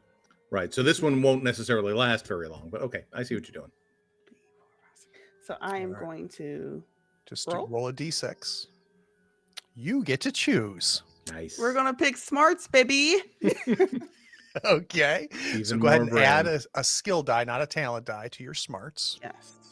So now I'm at my normal because of fear. All right. And are the children and the lady of the house and the nurse looking at this scene? They're Or they- watching the whole thing unfolding. All right. Gonna keep on going. Don't need to be outed just yet. Okay. So you can hit with the iron bar again? Absolutely. All right, let's do it. This will be a grit roll, CR1. There we go. All right, you're going to go ahead and pick yourself up a luck, but you do hit him, but it does not do any damage. I have got Elisabetta, and I think and Harry. So everybody but Lady Rosalind and Dr. Charlotte. So three of you get to act. Elisabetta, you got any plans? Well, only a very bad plan. So Okay. I mean, you got to do what you feel in your heart. yeah, no, but do you want to act first? I mean, I'm very boring. I'm just going to try and stab him a couple times, but if you want to wait and see what happens, I'm fine with that. No, you go first. All right. I am, and Harry has that kind of, head down, eyes up, bull ready to charge kind of thing. And he just sort of walks over and that's when I started stabbing. So first attack. Okay. Oh, that was a success. Good. Pick up a luck if you don't already have one. I do, but yeah. So that's going to be 2 sharp and bleed check. Let's do a CR2 bleed check. check. We're using his luck, Mm-hmm. which is only 2 die and not enough. So that's Okay. special difference there. Yep. So he gets bleed 2, and then I'm gonna do it again. Because I do not like this man. Oh, 2 successes. Mm-hmm. So I'm going to go ahead and take the 2. You tell me what that extra success does. It's going to damage at this point. This All guy right. needs to be done. And then we got to see if he picks up bleed 4. Mm-hmm. Which Yup. he does. He is currently at bleed 4. When he acts again, he's going to lose 4 hit points. Elisabetta and Emerson. I think Elisabetta is there. Charlotte, Lady Rosalind, and Harry are all converging on Westbrook, and this is not her forte. So I think she's just gonna kind of move towards the kids, try and grab the kids and the nanny. And there was a bathroom door or something. Try and move them towards the bathroom. Like, Let's do a quick wits check. So you're going to be able to. Oh, go ahead, Lady Rosalind. No. So you're gonna do a wits check. This is going to determine whether it happens now or next turn. So if I can get a successful wits, I'm going to have you be agile and enough to get those kids and get them to that bathroom. okay. And that is a success. So very quickly, you're able to gather the kids up. A minute. The nanny, Miss Everest, just implicitly listens to you. The look of fear and horror. She was waiting for somebody to tell her what to do. Mm-hmm. So you kind of scooping the kids and her and just pushing her towards the bathroom. She's like, of course. And you are able to get them. Are you going into the bathroom with them, or are you pushing them into the bathroom? I think I'll push them into the bathroom and close the door. You close the door. They are safe right now from the melee that is happening here. Last one I need to check in on is Emerson. Once like the non-safe people are out the room, as soon as that happens, then Emerson will remove his mask and do an attack against Westbrook. How does Emerson know that I shouldn't have done anything before, and now he knows? I every night I talk to Emerson, like as I'm tending to him, like the trustworthy people in the group. Harry just kind of got on the list because of the situation in the woods, but anybody else do not react. How do you explain to Emerson why he cannot take his mask off in front of anybody unsafe? How does he understand it based on how you explain it to him? Why is this rule in place? I tell him that he is a very special boy, that not many people get the privilege of seeing the greatness of his creation. So you need to it's be a very privilege to those on the safe list that they get to see how Exactly. great he is. I absolutely love it. Mm. All right. So what is his spit attack? What is it? All right. What roll is that? So that is going to be a smarts roll. And just because I'm trying to click it. There So we you go. don't click the spit. You got to go back to abilities and click smarts. All right. So he does do the spit. Luckily, no strange rolled. The spit comes. We actually see it reach the back of Westbrook's hair, and we see it just kind of it just kind of eat through the back of his head, but it does not do any damage. Okay. That puts us at the top, which puts us to Harry. Okay. Does he look like he's still in a fighting mood? Yes, he definitely looks like he's in a fighting mood, but he's hurt. Good. And Well, the amount of blood coming out of his side where you have decided to check his temperature is a lot of blood.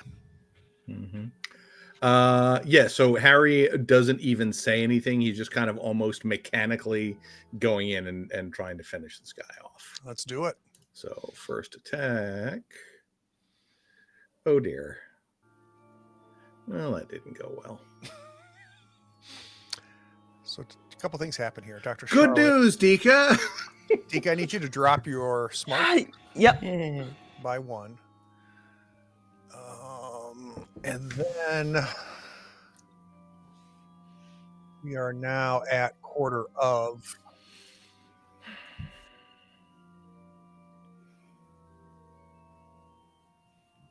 You have a second attack. Yeah, sure do. Sure, nothing bad is happening elsewhere in the mansion during all this. God damn it. No, that's a success. I spend the 2 luck to make a success. That's what I was going to ask. Okay. All right. That is going to be 2 sharp damage. And he is going to try to roll 2 luck on his 2 luck die, which as we say, he is now bleed 6 because of this freaking knife of yours, Slayer. I'm going to remember to actually do a reaction this time. That's fair. He is DEFCON yellow, and that means on a wits grit or a smarts, and I did not add his smarts. So give me just 1 second. I'm sorry. He is an agile. Okay. He's going to roll his d6 for a reaction. All right. Rolls a luck. 50-50 chance he does not react as you stab at him. Okay. Who's next? All of you get to go first. He's going to go last. Elizabeth is just staying with her back against the door. Done. So Dr. Charlotte is fully aware she's not doing much damage with this pole, but she's going to hit him in the head again. Let's go ahead and do that wits roll. Or no, grit roll. It's more of a personal satisfaction thing at this point. Honestly, yeah, and you hit him. I just love this Dr. Charlotte just baseball batting him with this iron bar. Yes. Lady Rosalind and Harry are squaring up against him. Speaking of which, Lady Rosalind.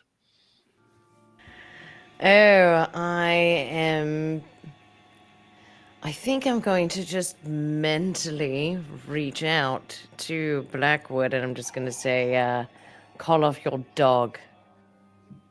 Ooh. Oh, this is. Give me a strange roll. Okay. Strange.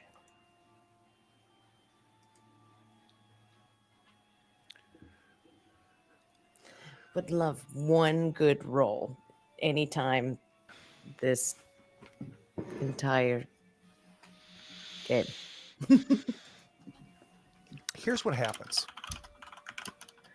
You try to reach out to him, and the pathway has been set. He has communicated with you. You've communicated with him.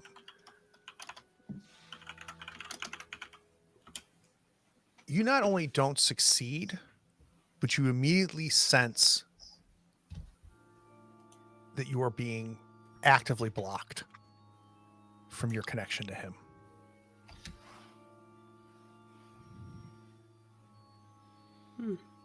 Dr. Charlotte, is Emerson going to do anything? And Lady Rosalind, that's an interact as far as I'm concerned. You can do a full act if you want. You want to attack him? No, I'm a bit stunned. Sure. Emerson's going to attack. Okay. He is not stunned. Oh, it's a smarts roll too, isn't it? Oh, 2 successes. Talk to me about the damage. It is 1 damage. Okay. Do you want to turn that second success into make it 2 damage? I definitely do. Okay, so the spit hits the side of his torso. We see that same thing where it's eating away it past his clothing into his flesh. The smell is just nauseating as we smell his semi-dead flesh burning from the acid from Emerson. He does get a reaction, which he succeeds, and on a grit, he gets adrenaline. He may make an immediate free move action. He,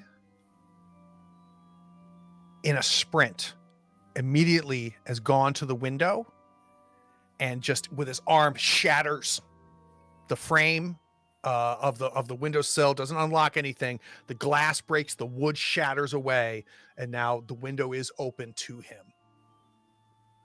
Anybody else? I think that's it, right? I think it's Westbrook's action, and he vanishes out the window. Doesn't he bleed to death? Wasn't there enough bleed? He doesn't bleed to death. He said bleed 6, right? So he does take the bleed damage, but he is not dead as you see him not jump out the window, scurry out the window. Back to the 4 of you, 5 of you. What do you want to do? Can't hear you, Brian.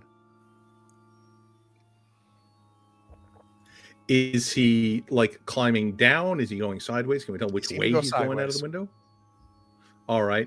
Well, if I can, I'm going to race to the window and see if I can get a hold of him with the whip. Oh, so you're going to grab the whip as your interact? Mm-hmm. I mean, if I had it untangled before, I'm good with that. Yep. So I'm good with that. Let's do interact to grab it and move to run over to the window and take my shot. This one will actually be wit, and I'm going to put a luck into this one.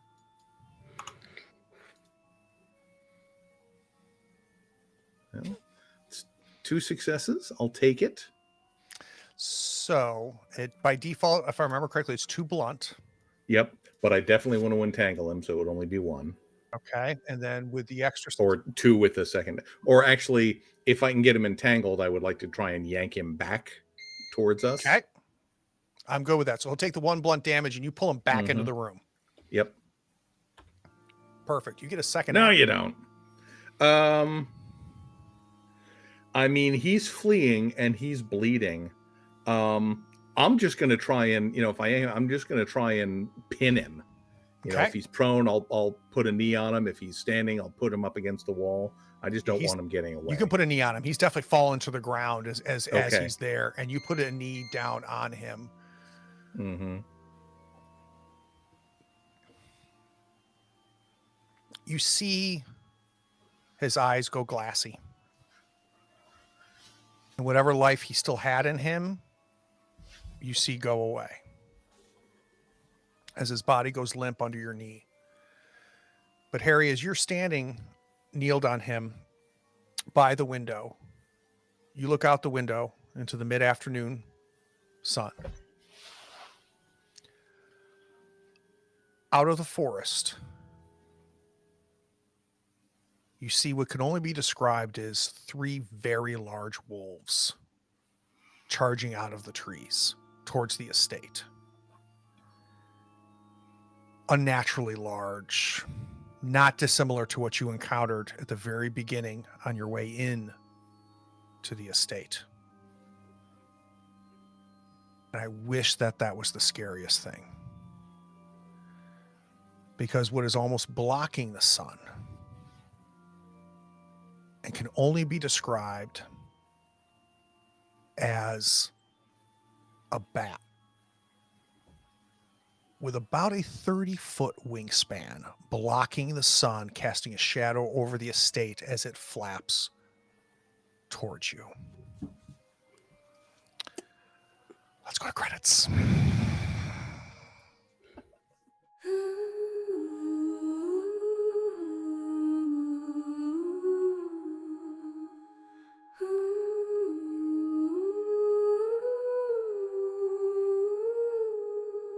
In the year of 1888, under a moonlit sky so late, Harry hunts the shadows where the monsters lie in wait. Elizabeth's crystal ball reveals the hidden truth. She sees the threads of fate in the echoes of her youth.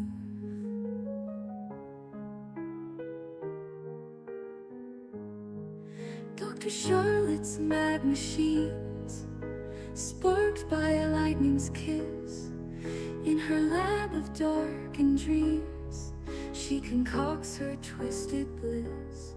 Lady Rosalie in satin, with a mask of pure disguise, holds secrets in her gaze behind her emerald eyes. At the Churchill country estate, where the darkness whispers fate, a Halloween masquerade, where fears and masks cascade. In the Gothic halls they roam, far from Whitechapel's tomb, the hunters and the haunted, beneath the crimson moon. In the mansion's haunted halls, where the shadows come alive, the whispers of the Whitechapel murders keep the night deprived. Harry wields his silver blade in search of beasts unseen, while Elizabeth's visions dance in spectral silver sheen. Dr. Charlotte's laugh rings mine through the midnight's chilling air. Her creations stir and shudder with a manic, deadly flare. Lady Rosalie glides through with a grace that chills the bone. In the gallows' eerie glow, they stand together, yet alone.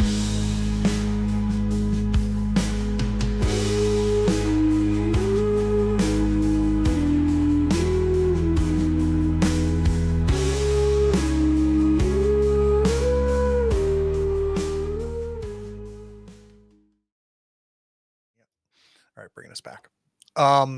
So very quickly, I'm going to state the obvious, and I want a little bit of credit because at the beginning of the session before we came on, we're at half past, and I warned the four of you.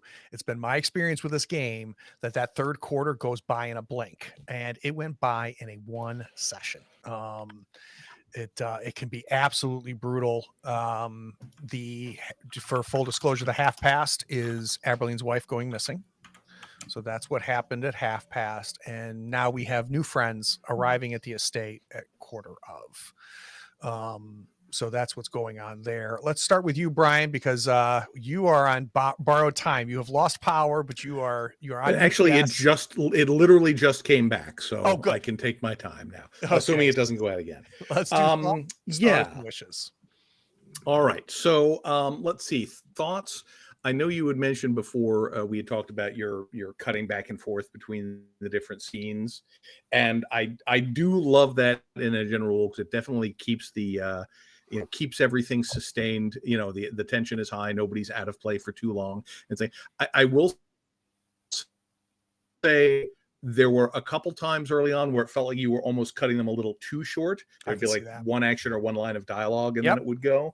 And I think that totally works. Like as things are crescendoing, but I think maybe it was a little earlier. It might have gone a little. But I mean, that's just fine tuning. You've got a good instinct for it, and I really enjoy that. My star, I think, has to go to Naomi for the not expected, but an interesting choice of just like, well, it's clear that, while Lusk was technically responsible for this murder, he maybe didn't actually do it. He maybe was possessed with them. And she's like, no, you gotta pay. You did the crime. You got to do the time.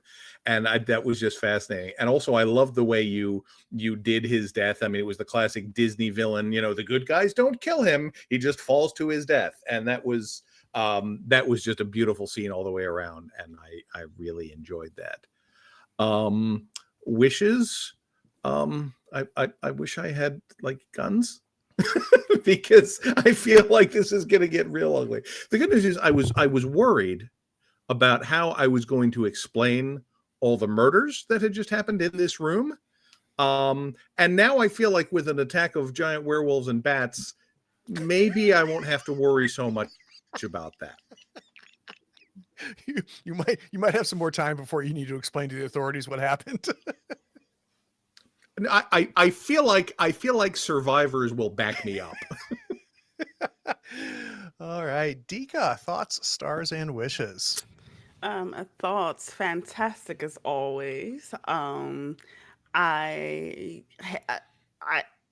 like I'm not more confused. I'm still at the same level of where I was. Like, okay, still don't know what's going on, but I'm glad to be here. Like, so give me your best guess. Best guess. Okay, so we got a huge lore dump of Blackwood. Essentially, vampires should take over. Why is not? So he's clearly doing something to that goal, but why are the people here that is so important to make that goal happen? Like what is about the people in this place? Are they planning to turn everyone into mass thralls, take over the most influential people underneath their thumb? It probably deal with something of like the part that he's in for Parliament as well, if I'm saying that right. So it has to be government based, and it's some type of mass control of the people that's in power. So I guess I do know a little bit. Yeah, I guess the only question I have is that the big bad situation? And I think we know the ghost was kind of a sideline thing, right? Yeah. In the same way that I think that the Williams twins was kind of a side quest as well. My question is, do you think there's any connection between Blackwood and the Ripper murders, or is the Ripper murders also a side quest? I think it has a connection, more so because in the beginning, he wanted Lusk protected. That's right. And then we found out that Lusk, he might not be the Ripper, but he certainly did kill this woman. So a copycat or something, but there's something that's connecting the two. Interesting. Stars and wishes. Oh my God, my stars. Naomi, amazing. Love you. You did great. You just told like you got to deal with that. You just need to deal with that. And Huge Brian,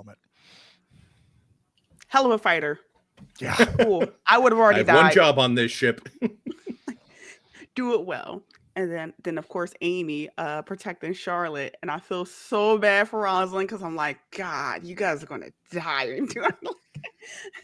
Save yourself. And what are you wishing for here in the next one, hopefully 2 sessions? Right? Because how we're going, it might be the last session. Like, I wish we can at least get 2 sessions. That's what I'm going to say. That's a good wish. That's a good wish. So Amy, real quick before you start, I think something that was very revealing for me is I don't think Lady Rosalind is a fighter, but boy, if Lady Rosalind rolls heart, like that is where all your bullets are loaded. So I think one of the things that I want to make sure you and I do between now session and next session is talk about what are the weapons that Lady Rosalind really has.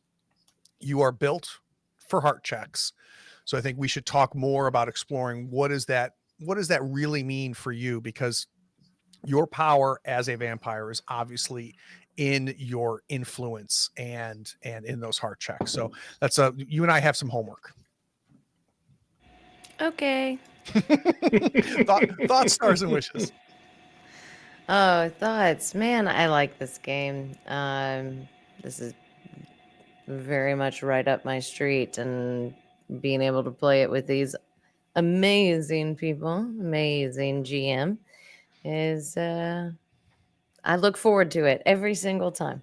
Me too. So What yeah, what is your current running theory about all the shit going on here in the oh my the god, I don't know. I like Dika's idea of there being some sort of like shadow council, potentially, and maybe that's how he's talking about taking over. And I don't know.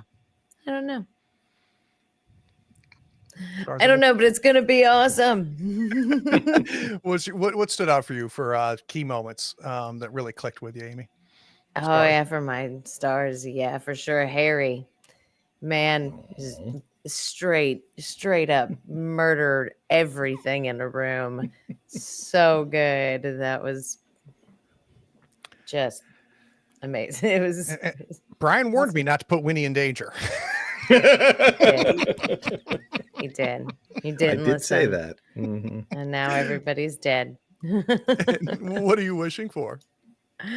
Oh, What do you more, want more of? please. More of this whole game. I'd like to play more and oftener.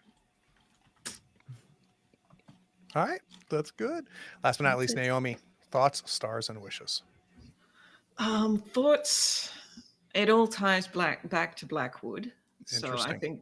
I think has something to do with the possession, something to do with the Ripper, and whatever's coming this way. And I don't know if it's actually, I don't know, needs to prevent the Churchill family, prevent Winston Churchill, or we also have Prince Albert Victor here as well. So we have there's royalty here. So it's enough of a, let's say, upper high level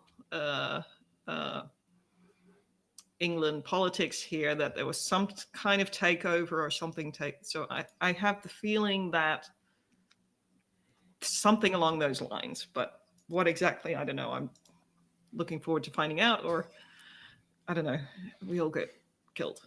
Probably both, but so All right, stars.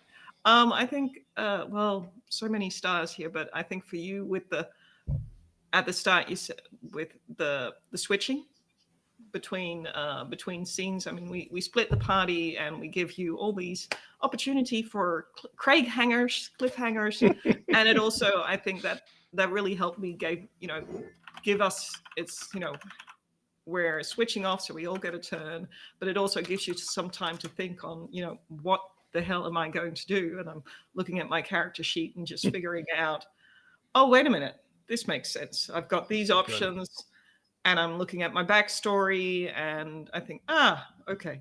So that also, it helps keep it dynamic, and it also gives you just a moment to think, because just being confronted and oh shit, whatever. It's sometimes you're able to say, okay, I'll do this, and sometimes it's really nice just to get a few minutes to think about it.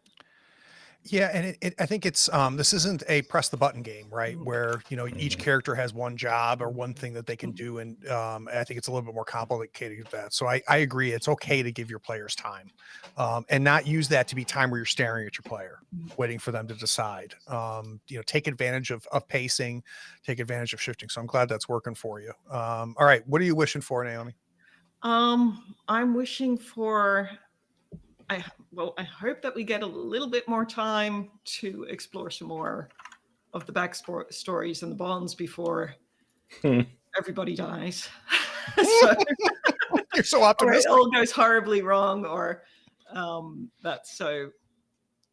I don't know, but at the same time, it is so much fun to roll and just to see it all go to hell. So perhaps, I don't know,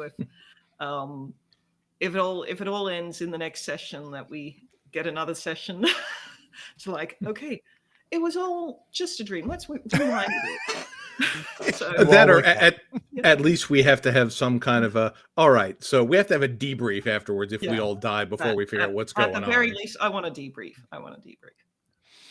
Excellent. So much going on. We'll be back in 2 weeks. But next week, before Christmas, we've got Trail of Cthulhu with Naomi, Brian, and myself. So you'd want to keep that going. That has been unbelievable. You think craziness is happening here? You should see what's happening in 1930s. No, this is pretty crazy. it is pretty it is crazy. excellent. But after Christmas on the 28th, we'll be back here playing this. In the meantime, we have got Outgunned, and we've got the immensely popular Blade Runner runs to keep an eye out for as well.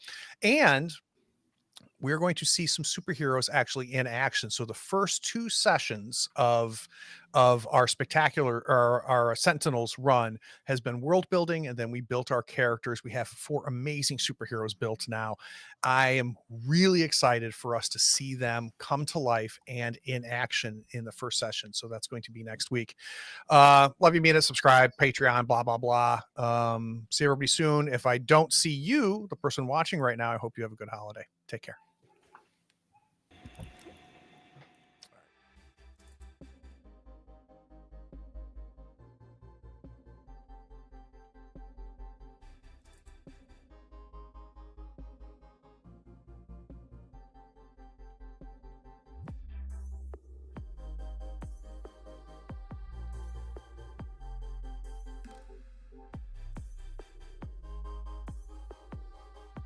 Howdy, friends. Thank you for watching. All our content is archived and organized in playlists on the Third Floor Wars YouTube channel. Check it out. And if you could like, follow, subscribe, and even set your notifications to this channel on YouTube and Twitch, we'd appreciate it, and it'll make sure that you catch all of our content. I talk with creators, designers, and experts across the gaming landscape in every episode of our podcast, Tabletop Talk. Open up your favorite podcatcher and search for Tabletop Talk from Third Floor Wars. Support your creators. They make the content you love, and it's your support that makes it happen. If you want to help us, go to Third Floor Wars on patreon.com, and you can help us for as little as $1 a month. Thanks again. We'll see you next time. Take care.